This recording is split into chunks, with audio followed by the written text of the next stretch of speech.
What is it about a chalkboard that we are all drawn to? Hi everyone, this is Michelle. I, for one, am a chalkboard lover. I've had them in all aspects of my life, workspaces, all rooms throughout the house, the kitchens, the kids' bedrooms, the living room. I have portable versions. I have tabletop displays. I go even smaller with different types of markers and place setting pieces. I have painted on pretty much all surfaces, exterior walls, interior walls, pieces of furniture, scraps, and I thought today, because I know there are other chalkboard lovers out there like myself, I'd share some of the tips and things that I've learned along the way to successfully turn any surface in your life into a chalkboard surface. So let's talk paints.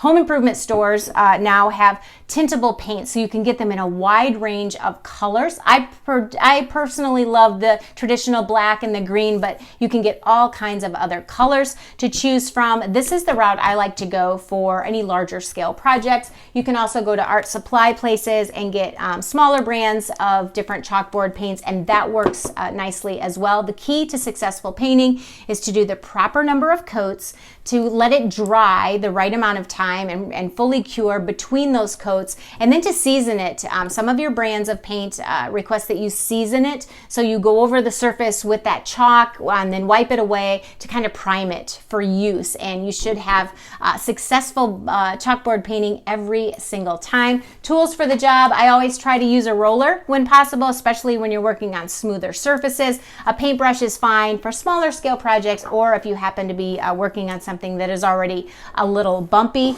The chalk that I love to use, this is a Japanese chalk, and I can only find it online, so I will share that resource, but you can get it in white or the colors. It writes like butter on all of your surfaces. It lasts a long time. It's a beautiful chalk to use. There's also chalk markers. They give you a bit of a smoother finish to what you put on there, but I think what is so appealing about a chalkboard is that it's inviting. It invites you to share. It invites you to write and create and put your ideas down, and so I think that is a beautiful thing. So look around. Maybe there's some things in your life that you can remake into a beautiful, inviting chalkboard surface.